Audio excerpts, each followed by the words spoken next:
ஜிம்க்கு நிறைய பேர் போகிறாங்க இல்லையா, ப்ரோட்டீன் ஷேக் எடுத்துக்கிறாங்க, அதுக்கப்புறம் ஸ்டெராய்ட்ஸ் எடுத்துக்கிறாங்க, இல்லைனா வந்து இந்த ஃபேட் பர்னர்ஸ்லாம் எடுத்துக்கிறாங்க. அவங்களுக்குலாம் கூட இந்த லிவர் ப்ராப்ளம் வர நிறைய வாய்ப்பு இருக்குது இல்லையா? நாங்கள் பார்க்குறோம்.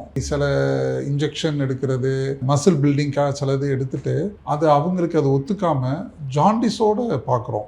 சிலவங்க ரொம்ப சீரியஸ் ஆகிடுறாங்க.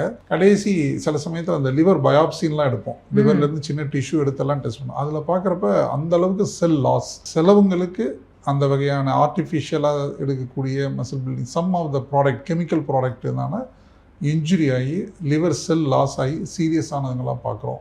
ஸோ அங்கேயும் நான் அது லிவர் கேன்சர் லெவலுக்கெல்லாம் கொண்டு போகாது. வந்துருச்சுன்னா இமிடியேட்டாக தான் அவங்க சிக்காயிடுவாங்க. அது அந்த சமயத்தில் என்ன நினைப்பாங்க, ஒரு ஆர்டினரி ஜாண்டிஸ்ன்னு சொல்லிட்டு போயிட்டு ஏதாவது பண்ணிட்டு இருப்பாங்க.